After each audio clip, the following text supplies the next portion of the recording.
Hello 10th class ई शिक्षा के online educational platform में फिर से आपका स्वागत करते हैं, खैर मकदम करते हैं। पिछली वाली ई कक्षा में हमने पदार्थों के बारे में पढ़ा था, तत्वों के बारे में जान लिया था, परमाणु, अणु और यौगिकों के बारे में अच्छे से पढ़ लिया था, जान लिया था। अणु और यौगिकों में जो अंतर होता है वो अच्छे से हमें समझ में आ गया था। फिर भी मैं टेस्ट लेना चाहूँगा आपका कि अणु और यौगिकों में क्या अंतर होता है। जिस प्रकार से H2SO4 यानी कि सल्फ्यूरिक एसिड, ये अणु सूत्र है सल्फ्यूरिक एसिड का, और यहाँ पर मैंने दूसरा उदाहरण लिख दिया H2। यहाँ पर आप देखिए H2SO4 क्या ये तत्व है? क्या ये तत्व है? मैं टेस्ट ले रहा हूँ आपका, ये तत्व है? ये तत्व नहीं है। क्यों नहीं है? क्यों नहीं है? कमेंट बॉक्स में इसका जवाब दीजिए। ये H2SO4 तत्व नहीं है। H2SO4 अणु है क्या? हाँ, ये अणु है, सही है। H2SO4 क्या यौगिक है?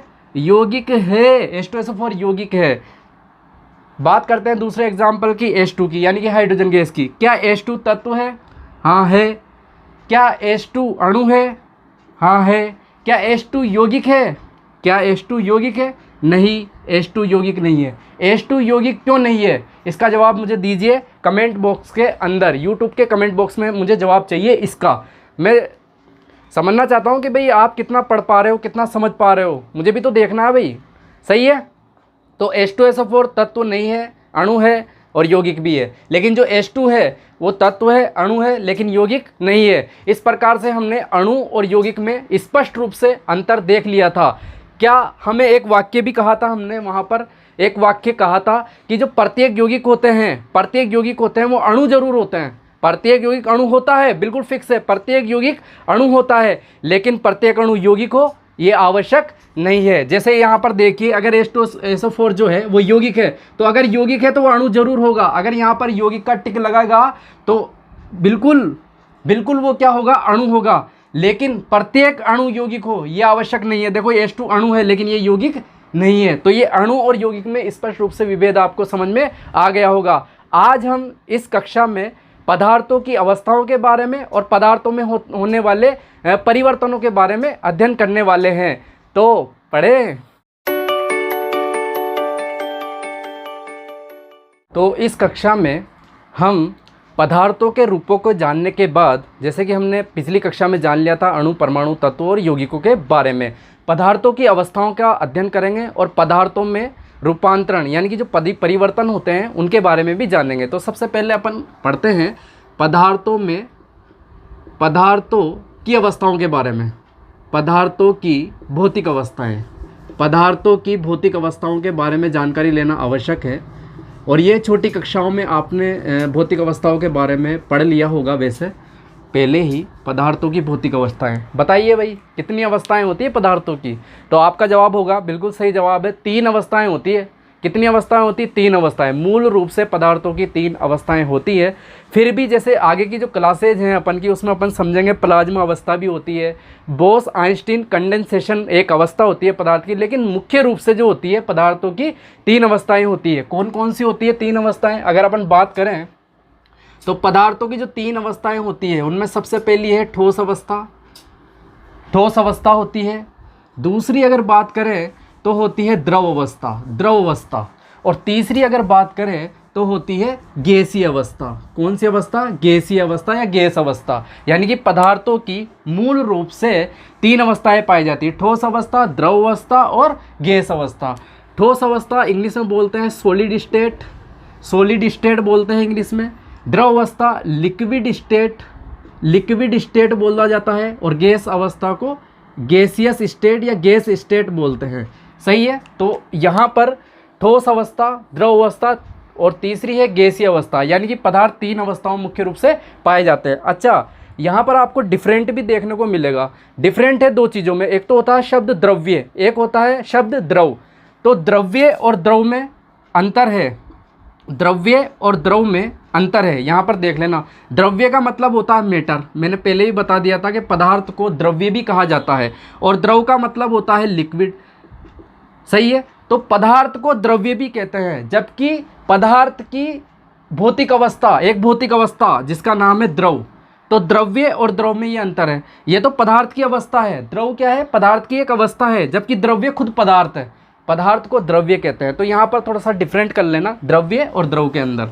आगे की बात करते हैं कि यहाँ पर ठोस और द्रव और गैस, इसमें क्या अंतर है। तो कुछ छोटे से अंतरों के साथ अपन समझने का प्रयास करेंगे। वैसे अपने 10th क्लास में ये पदार्थों की अवस्थाओं के बारे में नहीं बताया गया है, फिर भी मैं थोड़ा सा, क्योंकि मैं जानता हूँ कि 8वीं है 9वीं है, ये कक्षाएं आपने अच्छे से नहीं पढ़ी होगी, तो थोड़ा सा रिपीट ही कर रहे हैं और कुछ नहीं।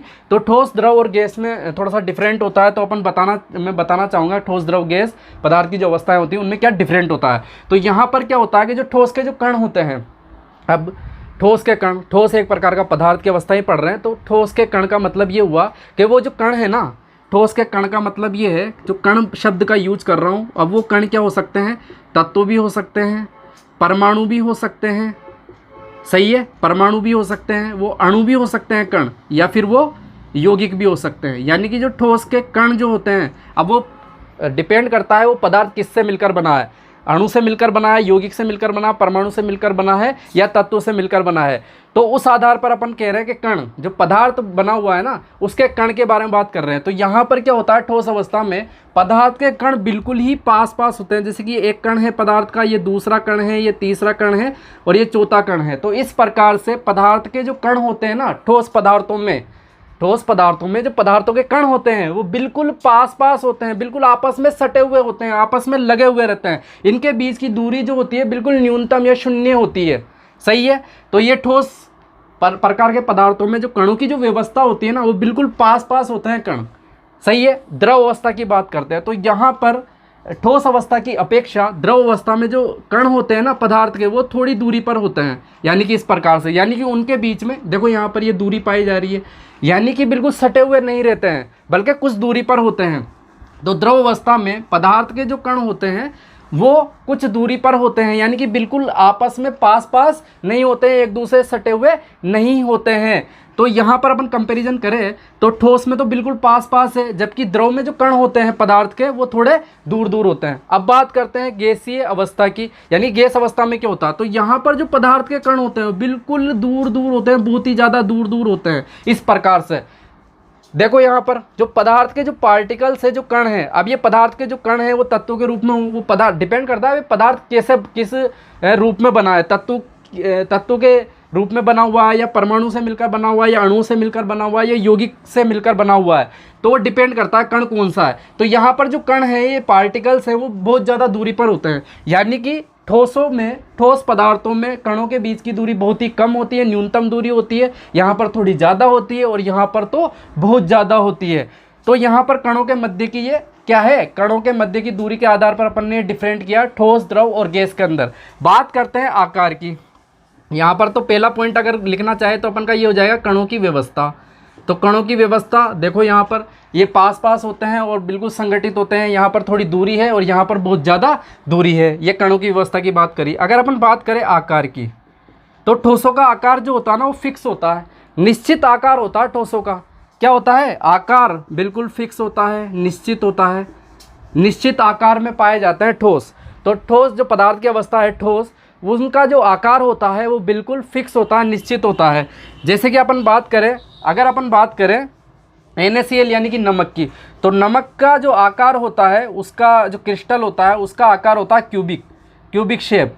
इस प्रकार का शेप होता है क्यूबिक शेप, किसका, NaCl यानी कि नमक का, इस प्रकार का। तो बिल्कुल आकार जो होता है वो फिक्स होता है ठोसों का। अपन देखेंगे जैसे कि ये एक ठोस पदार्थ का उदाहरण कह सकते हैं अपन इसको, अपने मार्कर को। ये मार्कर बिल्कुल ठोस है तो इसका आकार बिल्कुल फिक्स है कि नहीं है, इसका आकार जो दिखाई दे रहा है वो फिक्स है, बेलनाकार आकार इसका दिखाई दे रहा है। तो बिल्कुल जो ठोस पदार्थ होते हैं उनकी जो आकार होता है वो बिल्कुल निश्चित होता है, फिक्स होता है। अब अगर बात करें द्रव का, तो यहाँ पर द्रव का जो आकार होता है वो फिक्स नहीं होता है, अनिश्चित आकार।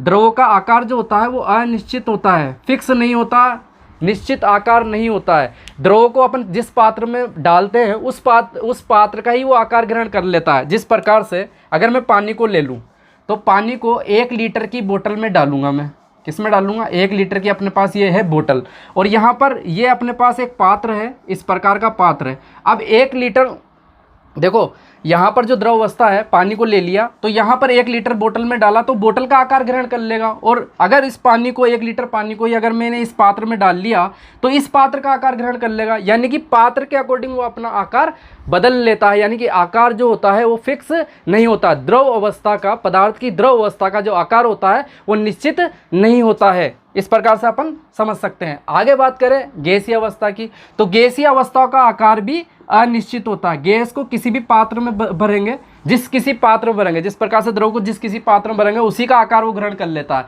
इसी प्रकार से गैस को भी जिस किसी भी पात्र में अपन भरते हैं, अगर बोतल में रखेंगे तो बोतल का आकार ले लेगा, किसी दूसरे पात्र में रखेंगे अन्य पात्र में तो उसका आकार ले लेगा। तो यहाँ पर भी जो आकार होता है गैसों का वो भी अनिश्चित होता है। अपन बात करें लास्ट जो अंतर समझना चाहेंगे आयतन, वॉल्यूम के बारे में। आयतन कहते हैं स्थान घेरने को, कितना स्थान घेरता है, यही चीज़ आयतन कहलाती है। मीटर क्यूब इसकी इकाई होती है। जैसे ये आगे बात करेंगे अपन बड़ी क्लासों में, लेकिन अभी यही है कि जितना स्थान घेरता है वो पदार्थ कितना स्थान घेर रहा है, स्थान घेरने की क्षमता को ही उसका आयतन कहा जाता है। आयतन की अगर अपन बात करें तो ठोसों का जो आयतन होता है वो भी फिक्स होता है, निश्चित आयतन होता है ठोसों का।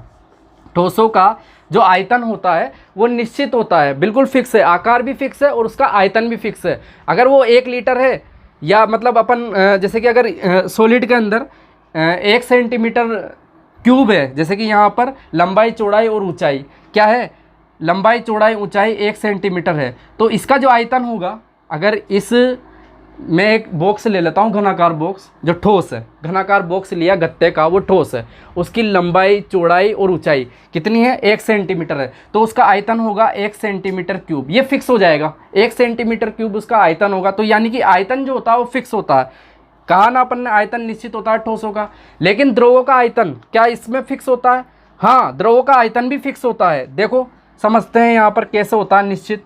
द्रवों का आयतन क्या होता है, निश्चित होता है, फिक्स होता है। कैसे? अगर मैंने 1 लीटर की बोतल के अंदर 1 लीटर जल को भर दिया, कितने लीटर को, 1 लीटर जल को भरा हुआ है, 1 लीटर, देखो लिख देते हैं अपन, 1 लीटर पानी को या जल को यहाँ पर भरा हुआ है। अब इसको मैं अगर किसी दूसरे पात्र में लूँगा तो यहाँ पर भी जो जल होगा वो 1 लीटर ही होगा कि नहीं होगा? होगा, बदलेगा थोड़ी, आकार जरूर बदल गया उसका, पात्र का आकार ले लेगा जल पानी, लेकिन उसका जो आयतन है वो अभी भी क्या है, 1 लीटर ही होगा। आयतन क्या होगा, 1 लीटर ही होगा। यानी कि इस बोतल से जब जल 1 लीटर जल इसके बोतल के अंदर भरा हुआ है, उसको अपन यहाँ पर उड़ेल लेते हैं इस पात्र में, तो इसका इस पात्र के अंदर जो जल का आयतन होगा वो भी 1 लीटर ही होगा। यानी कि जल का आयतन नहीं बदलता है, यानी कि जल का आयतन निश्चित होता है। हाँ, आकार जरूर बदलता, आकार अनिश्चित होता है लेकिन आयतन निश्चित होता है। आगे बात करते हैं गैसों के बारे में। तो गैसों का जो आयतन होता है वो भी अनिश्चित होता है। देखो, आकार और आयतन दोनों अनिश्चित होते हैं। कैसे समझेंगे? जैसे कि मैं बात करता हूँ, अगर 1 लीटर का पात्र है, ऐसे बात कर लेते हैं, यहाँ पर अपन समझने के लिए उदाहरण ले लेते हैं कि अपन के पास ये 1 लीटर की बोतल है, 1 लीटर की यहाँ पर ये बोतल ले ली गई है और 1 लीटर की इस बोतल के अंदर अपन ने गैस भरी हुई है ना। पदार्थ की कौन सी अवस्था भरी हुई है? गैसीय अवस्था। तो यहाँ पर जो पदार्थ का आयतन होगा या गैसीय अवस्था का आयतन होगा वो 1 लीटर ही होगा। लेकिन अपन क्या करते हैं, एक आधे लीटर की बोतल है उसको लेते हैं, किसको लेते हैं, एक आधे लीटर की बोतल है उसको लेते हैं और यहाँ पर उस गैस को उस 1 लीटर की बोतल में जो भरी हुई गैस है उसको उड़ेल देते हैं आधे लीटर की बोतल में। तो जो उसका जो आयतन होगा वो आधा लीटर हो जाएगा, क्योंकि इसके जो कण होते हैं गैस के कण, जब अपन 1 लीटर की गैस को आधे लीटर की बोतल में डालेंगे तो इसके कण थोड़े पास पास आ जाएंगे। तो यहाँ पर क्या होगा कि आधे लीटर की बोतल में भी वो समाहित हो जाएगी गैसीय अवस्था। यानी कि जो आयतन है पहले 1 लीटर था, अब वो आधा लीटर हो जाएगा।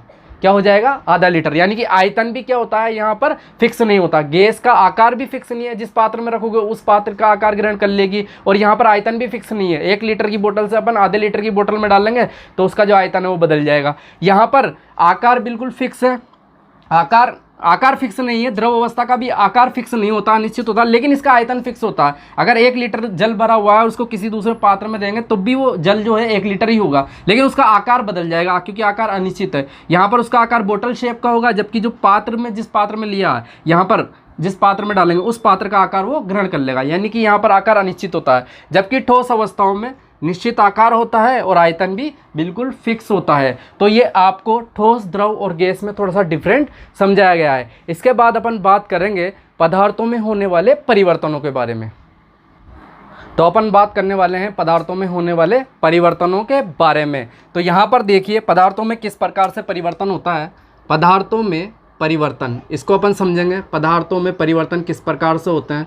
तो प्रकृति में पाए जाने वाले पदार्थ जो होते हैं ना, वो परिवर्तन होते हुए अपन देखते हैं प्रकृति के अंदर। हर एक पदार्थ परिवर्तन नहीं करता है, हर एक पदार्थ नहीं करता, फिर भी कुछ पदार्थ होते हैं जो कि परिवर्तित हो जाते हैं।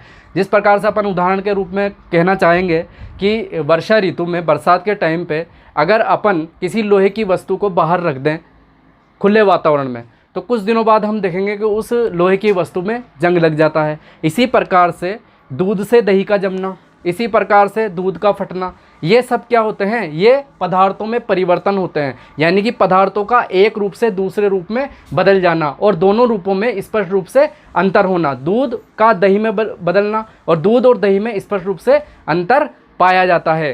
तो अपन बात करेंगे पदार्थों में परिवर्तन के बारे में। अब जो पदार्थों में जो परिवर्तन होते हैं, पदार्थों में जो परिवर्तन होते हैं वो किस प्रकार से होते हैं वो देखते हैं अपन। तो थोड़ा सा उदाहरण लेते हैं अपन पदार्थों में परिवर्तन को समझने के लिए। तो यहाँ पर एग्जाम्पल नंबर फर्स्ट है, पदार्थों में किस प्रकार से परिवर्तन होते हैं। जैसे कि अपन ने लिया दूध और दूध को अपन ने कन्वर्ट कर लिया दही के अंदर, तो ये एक प्रकार का पदार्थ में होने वाला परिवर्तन या रूपांतरण है, चेंजेज ऑफ मैटर। यहाँ पर दूध दही में परिवर्तित हो रहा है। अपन ने लिया सामान्य लोहा, क्या लिया अपन ने, सामान्य लोहा, और इसको अगर अपन ने खुले वातावरण में रख दिया, आर्द्र वातावरण में या वर्षा ऋतु के टाइम पे रख दिया, तो अपन को प्राप्त होगा कुछ दिनों बाद जंग लगा हुआ लोहा। क्या होगा प्राप्त, जंग लगा हुआ लोहा अपन को प्राप्त होगा। सही है। इसी प्रकार से ये अपन परिवर्तन देख रहे हैं कि पदार्थ किस प्रकार से एक रूप से दूसरे रूप में रूपांतरित होते हैं और दोनों रूपों में स्पष्ट रूप से किस प्रकार से अंतर पाया जाता है। तो आगे बात करते हैं और एग्जाम्पल ले लेते हैं। यहाँ पर अपन, ये एग्जाम्पल नंबर 2 हो गया था, ये एग्जाम्पल नंबर 3 है। जैसे कि अपन ने बर्फ़ को ले लिया और बर्फ़ को लेकर के, आइस को लेकर के अपन ने क्या कर लिया, उसको खुले वातावरण में या सामान्य कमरे के ताप पर रख दिया। तो उससे क्या बन जाएगा, उससे कौन सी अवस्था बन जाएगी, जलीय अवस्था बन जाएगी। पानी कौन सी अवस्था बन जाएगी, लिक्विड अवस्था, द्रव अवस्था बन जाएगी, जिससे अपन पानी कहते हैं। इसी प्रकार से अगर मैं एग्जाम्पल ले लूँ, चौथा एग्जाम्पल और एग्जाम्पल ले सकते हैं कि कोई सामान्य लोहा है और उसको अपन ने किसी विधि के द्वारा चुंबक में परिवर्तित कर लिया, तो यहाँ पर भी पदार्थों में रूपांतरण हुआ है, यानी कि पदार्थों में परिवर्तन देखा जा सकता है। ये 4 उदाहरणों में हमें स्पष्ट रूप से पता चल रहा है कि पदार्थ एक रूप से दूसरे रूप में परिवर्तित हो रहे हैं, उनके भौतिक गुणधर्म या रासायनिक गुणधर्म बदल रहे हैं। जैसे कि दूध से जब दही बना, तो दूध और दही, ये दूध पहला प्रथम रूप था और दूध से अपन ने बना लिया दही, तो ये दूसरा रूप है। तो इन दोनों रूपों में स्पष्ट रूप से अंतर भी देखा जाता है, यानी कि पदार्थ एक रूप से दूसरे रूप में रूपांतरित होते हैं। जैसे कि सामान्य लोहा जंग लगे लोहे में रूपांतरित हुआ, बर्फ जो है पिघलकर पानी बन गया, लोहा जो है वो चुंबक बन गया क्रियाविधि के द्वारा। अब अपन और एग्जाम्पल की बात करें, जैसे कि एग्जाम्पल और ले लेते हैं अपन, जिसमें जैसे कागज़ है, अपना कागज़ है और उसको अपन ने क्या करा दिया, जला दिया। तो कागज़ के जलने के बाद हमें प्राप्त होती है राख। क्या प्राप्त होती है, राख, यानी कि कागज़ के दहन से अपन को राख प्राप्त होगी। यहाँ पर जलाने को दहन कहा जाता है, कंबक्शन इंग्लिश में बोलते हैं। कागज़ को जलाने पर क्या प्राप्त हुई, राख प्राप्त हुई, कागज़ को जलाने पर राख प्राप्त हुई। तो इस रूप में और इस रूप में अंतर देखा जाएगा, कागज़ के भौतिक गुण और राख के भौतिक गुण दोनों में डिफरेंट है। सही है। तो यहाँ पर पदार्थों में परिवर्तन को अगर अपन परिभाषित करें, डिफाइन करें कि पदार्थों में परिवर्तन किसे कहेंगे, तो पदार्थों में एक रूप से दूसरे रूप में होने वाला क्या परिवर्तन, जिसमें एक रूप और दूसरे रूप में स्पष्ट रूप से अंतर देखा जाता है या विभेद देखा जाता है। किस आधार पर, उसके भौतिक गुण या रासायनिक गुण के आधार पर ऐसा परिवर्तन पदार्थों में होने वाला परिवर्तन कहलाता है। तो यहाँ पर ये कुछ एग्जाम्पल्स है जो कि अपन ने लिख दिए हैं पहले ही। दूध से दही में बदलना, लोहे का जंग लगे लोहे में बदलना, बर्फ़ का पानी में, लोहे का चुंबक में और कागज़ का राख में। तो ये परिवर्तन जो है ये पदार्थों में होते हैं। तो इन्हीं को अपन पदार्थों में होने वाला परिवर्तन कहते हैं, पदार्थों में होने वाला परिवर्तन कहते हैं। अब जो पदार्थों में जो परिवर्तन होते हैं वो दो प्रकार के होते हैं। कितने प्रकार के होते हैं? दो प्रकार के, भौतिक परिवर्तन और रासायनिक परिवर्तन। तो इनकी आगे बात करने वाले हैं अपन के पदार्थों में जो परिवर्तन होते हैं वो दो प्रकार के होते हैं। तो आगे बात करते हैं पदार्थों में परिवर्तन के प्रकार। पदार्थों में जो परिवर्तन होते हैं वो दो प्रकार के होते हैं। कितने प्रकार के? पदार्थों में परिवर्तन जो होते हैं वो दो प्रकार के होते हैं। दो प्रकार कौन कौन से हैं?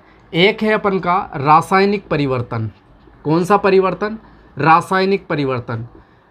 और ये रासायनिक परिवर्तन ही रासायनिक अभिक्रिया कहलाता है। रासायनिक परिवर्तन रासायनिक अभिक्रिया के रूप में ही अपन डिफाइन करते हैं इसको, रासायनिक परिवर्तन को। इसलिए अपन पदार्थों में होने वाले परिवर्तन को पढ़ रहे हैं, क्योंकि अपना जो अध्याय का नाम है रासायनिक अभिक्रिया और समीकरण है। तो अपन को पदार्थों में होने वाला परिवर्तन भी समझना होगा, इसीलिए आपको समझाया जा रहा है। यह 7th क्लास की NCERT का टॉपिक है, पदार्थों में होने वाला परिवर्तन। तो रासायनिक परिवर्तन और दूसरा क्या होता है? भौतिक परिवर्तन। दो परिवर्तन होते हैं।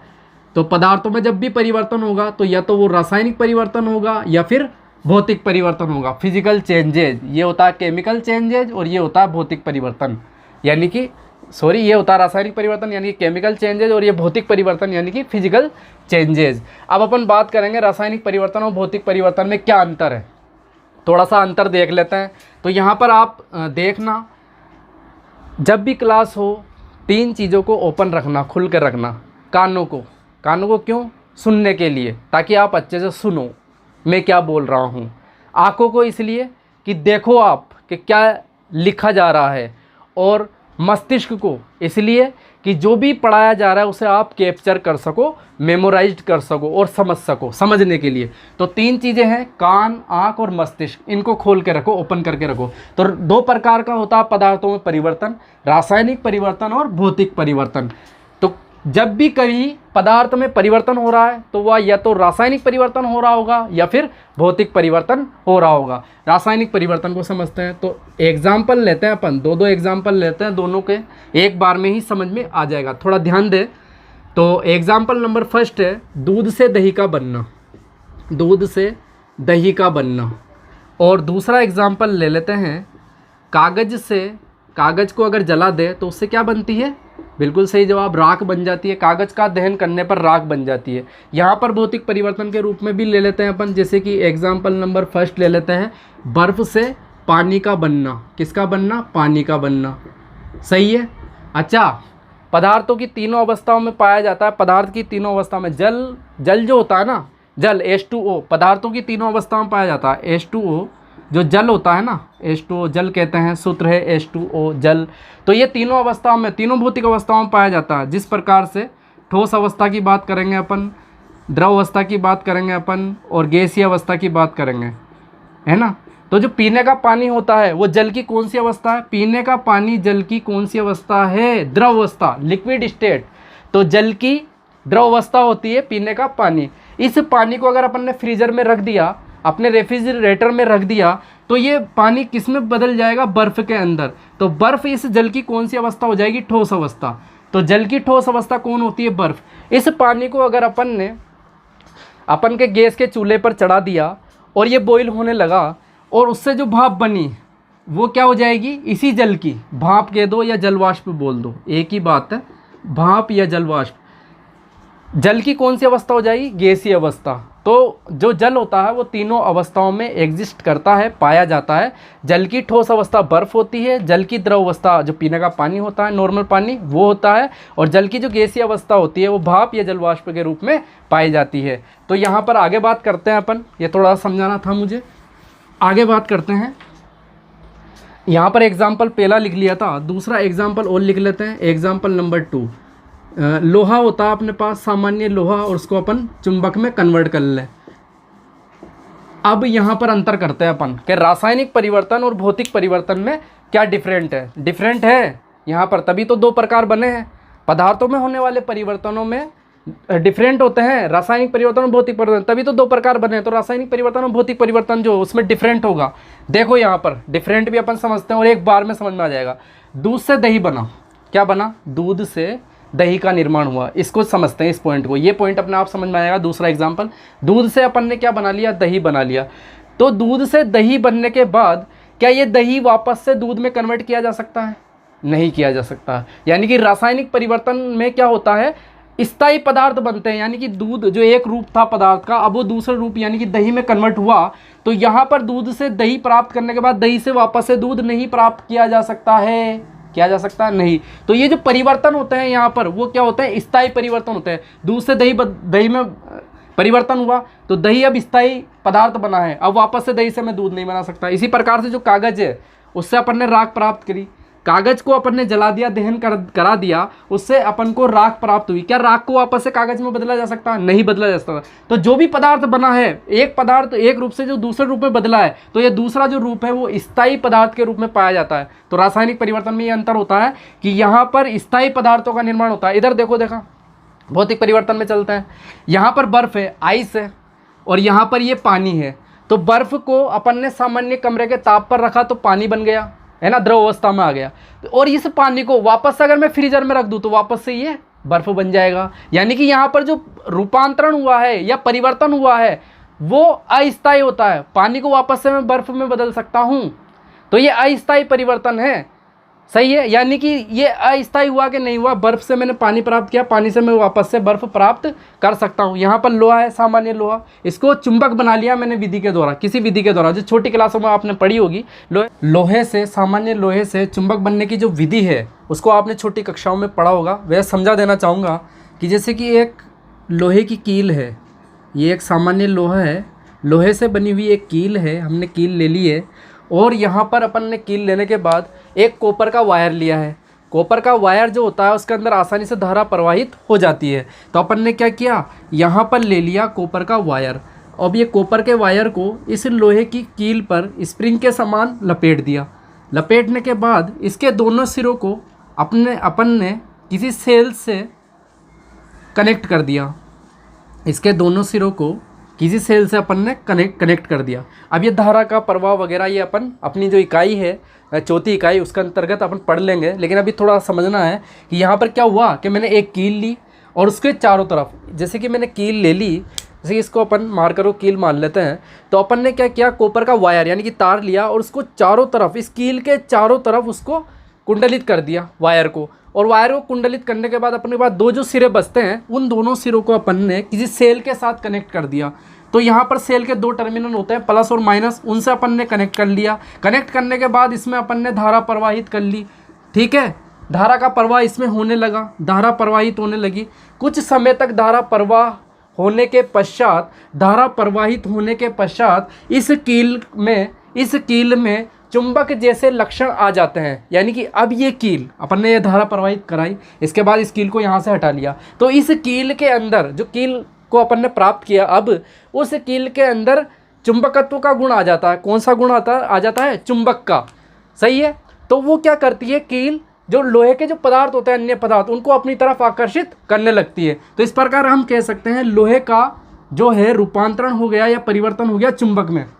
लेकिन लोहे का चुंबक में जो परिवर्तन हुआ वो परिवर्तन क्या होता है, अस्थायी होता है। क्योंकि अपन ने पहले ही समझ लिया है कि भौतिक परिवर्तन जो होते हैं वो अस्थायी होते हैं। तो लोहे से चुंबक बनाना, तो ये जो चुंबक बनी है ये स्थायी चुंबक नहीं बनी है। कुछ समय पश्चात ये चुंबक वापस से किस में कन्वर्ट हो जाती है, सामान्य लोहे में। यानी कि इसका जो चुंबक बनी ना ये कील, इसका जो चुंबकत्व है यानी कि चुंबक का जो लक्षण है वो धीरे धीरे खत्म होने लगता है, सही है। तो लोहे से चुंबक बनती है और चुंबक वापस से कुछ समय पश्चात सामान्य लोहे में बदल जाती है। इस प्रकार से हम ये कह सकते हैं कि भाई जो भौतिक परिवर्तन होते हैं, अपन ये कह सकते हैं जो भौतिक परिवर्तन होते हैं वो अस्थायी परिवर्तन होते हैं, और जबकि रासायनिक परिवर्तन जो होते हैं वो स्थायी परिवर्तन होते हैं। तो यहाँ पर अपन एग्जाम्पलों से समझ पा रहे हैं कि रासायनिक परिवर्तन और भौतिक परिवर्तन में क्या अंतर है। देखो यहाँ पर, तो पहला अगर अपन बात करें, पहला जो अंतर निकल के आया वो आया कि यहाँ पर जो परिवर्तन होते हैं वो स्थायी होते हैं। कौन से परिवर्तन होते हैं?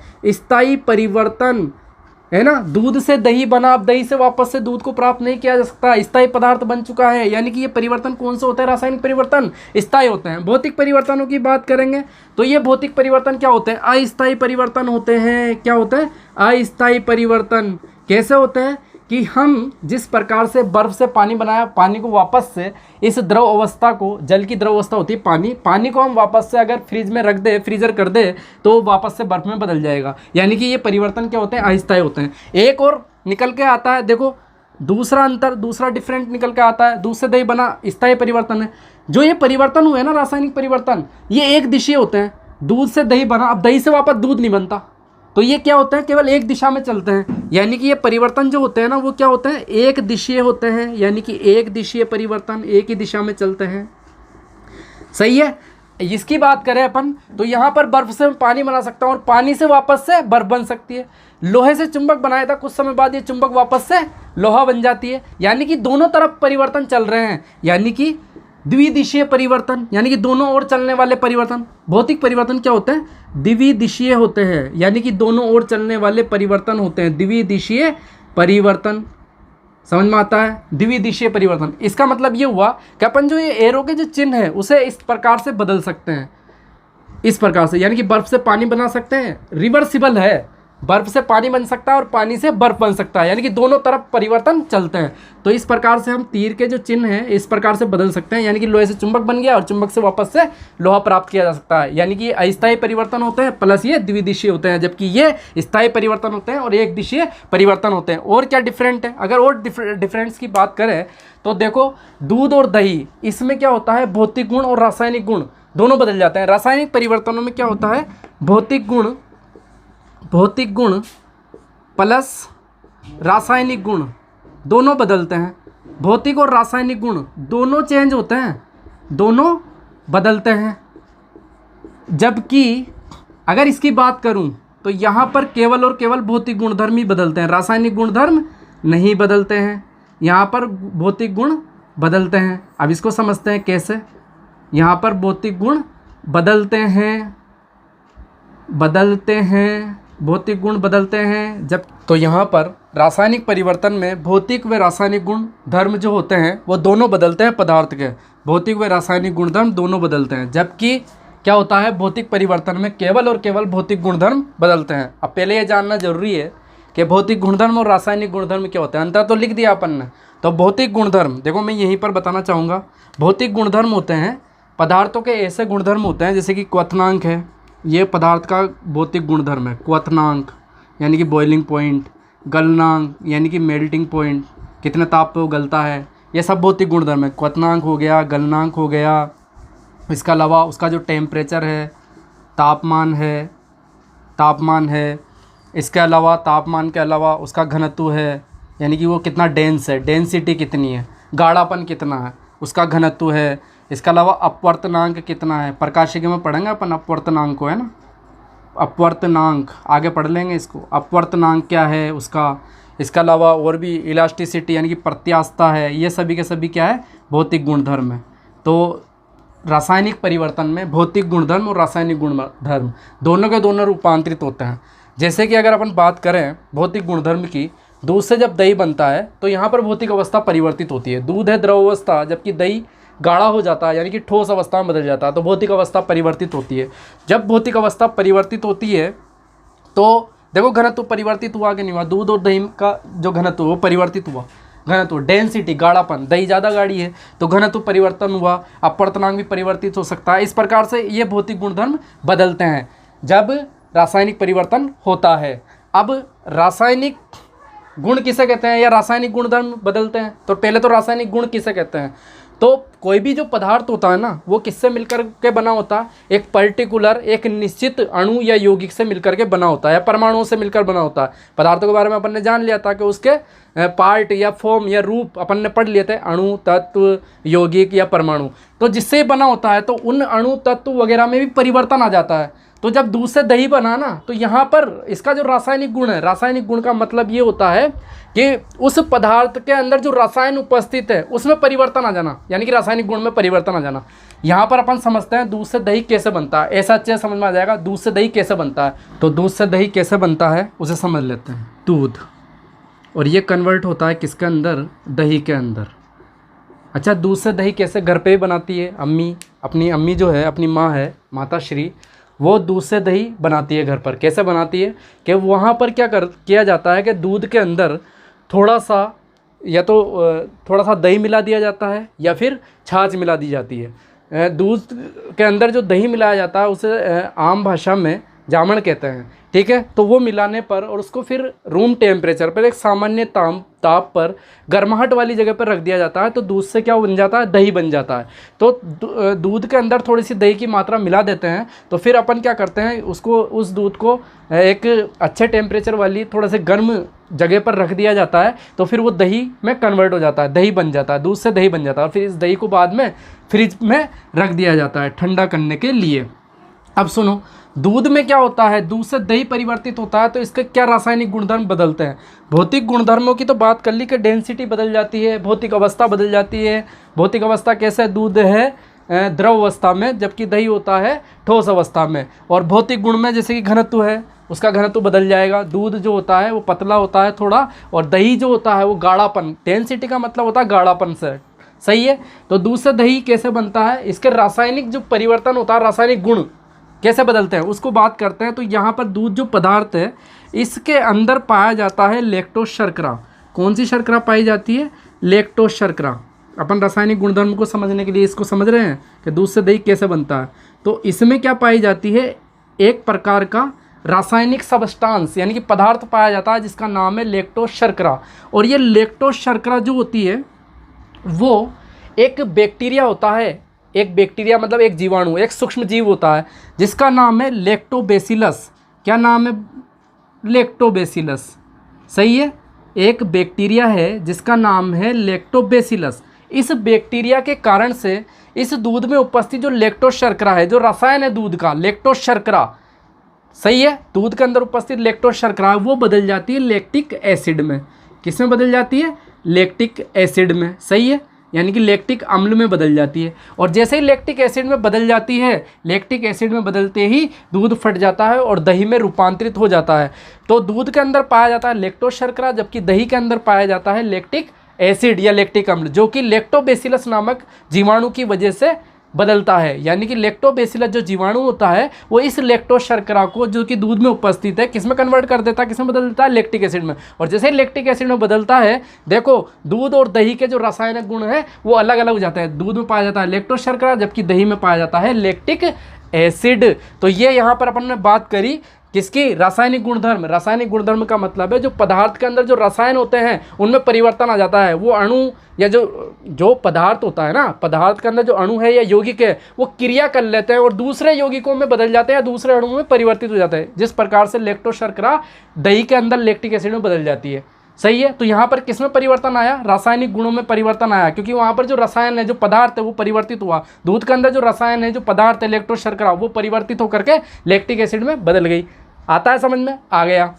जबकि यहाँ पर क्या हो रहा है, यहाँ पर रासायनिक परिवर्तन या रासायनिक गुणों में परिवर्तन नहीं हो रहा है। यहाँ पर अगर भौतिक परिवर्तनों में देखें तो यहाँ पर तो केवल भौतिक गुण बदलते हैं। देखो यहाँ पर बर्फ से पानी बना, बर्फ ठोस अवस्था है, पानी द्रव अवस्था है, तो भौतिक गुणधर्म ही बदलते हैं। घनत्व की बात करें तो बर्फ की जो डेंसिटी है ना वो ज़्यादा होती है पानी की डेंसिटी से, सही है। बर्फ जो होता है वो डेंस होता है क्योंकि इसका गाढ़ापन यानी कि जो अणु होते हैं ना वो बिल्कुल पास पास हो जाते हैं, जबकि जो पानी है उसके अणु थोड़े दूर दूर रहते हैं क्योंकि ये पानी द्रव अवस्था है जबकि बर्फ ठोस अवस्था है।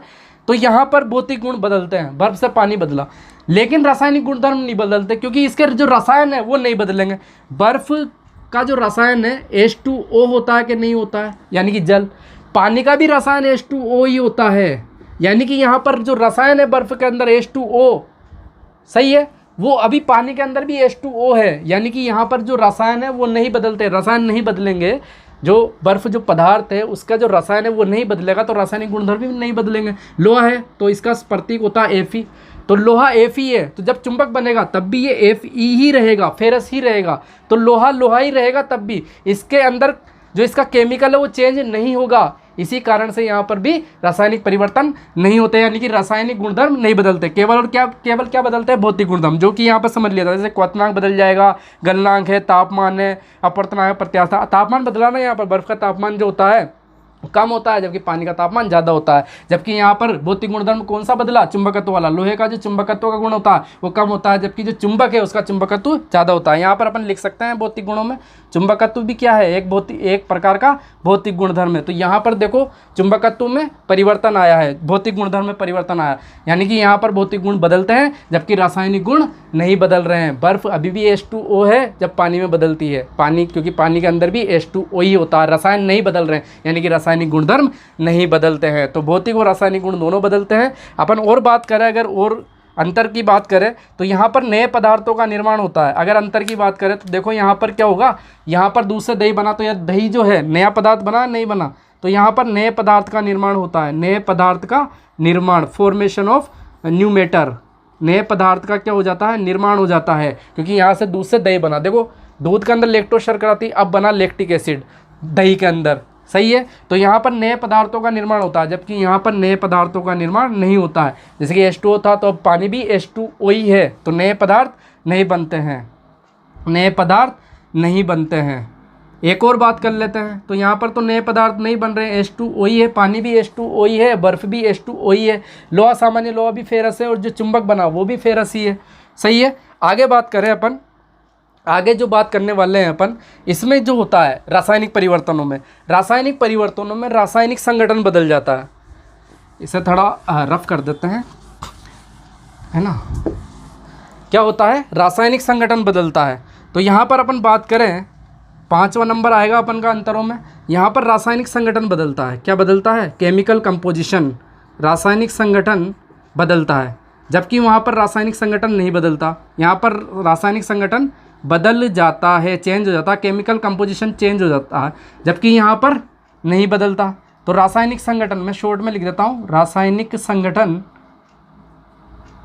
नहीं बदलता, यहाँ पर बदलता है, यहाँ पर नहीं बदलता, नहीं बदलता है। अब रासायनिक संगठन क्या बदला है, रासायनिक संगठन को ऐसे समझ सकते हैं अपन, रासायनिक संगठन क्या होता है, किसी भी पदार्थ का रासायनिक संगठन हम किसे कहेंगे। यहाँ पर पदार्थ का रासायनिक संगठन बदल रहा है रासायनिक परिवर्तन में, जबकि यहाँ पर भौतिक परिवर्तन में क्या हो रहा है, रासायनिक संगठन नहीं बदल रहा। अब रासायनिक संगठन को समझना आवश्यक है। तो पदार्थ का रासायनिक संगठन या केमिकल कंपोजिशन किसे कहते हैं, पदार्थों में उपस्थित, अब पदार्थ किसी भी या तो परमाणु से मिलकर बना होगा या अणु या यौगिक से, तो उसकी जो संख्या है और उसकी जो प्रकृति है, यानी कि उसका जो नेचर है, सही है।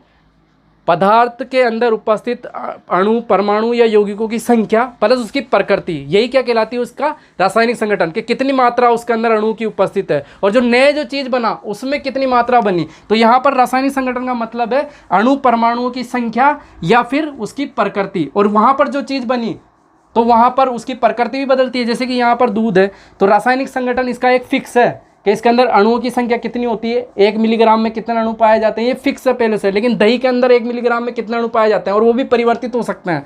तो यहाँ पर क्या होता है, अणुओं की संख्या में परिवर्तन होगा, प्रकृति में भी परिवर्तन होता है। देखो लैक्टोज शर्करा की जो प्रकृति है, खासियत है, प्रकृति क्या है, मीठा होना, लैक्टोज शर्करा मीठी, जबकि दही के अंदर थोड़ा सा खटास, लैक्टिक एसिड की वजह से, तो इसकी प्रकृति भी बदली है, यानी कि रासायनिक संगठन बदला। रासायनिक संगठन किसे कह रहे हैं, पदार्थ में उपस्थित अणुओं यौगिकों की संख्या प्लस उसकी प्रकृति, इनको मिलाकर के अपन कहते हैं रासायनिक संगठन, सही है। तो यहाँ पर जो देखो रासायनिक संगठन बदल रहा है कि यहाँ पर लैक्टोज शर्करा थी और यहाँ पर ये लैक्टिक एसिड है। लैक्टोज शर्करा मीठी होती है प्रकृति में, खास बात होती है लैक्टोज शर्करा की मीठी है, जबकि दही में लैक्टिक एसिड है जो कि खट्टापन देता है, एसिड है, सही है।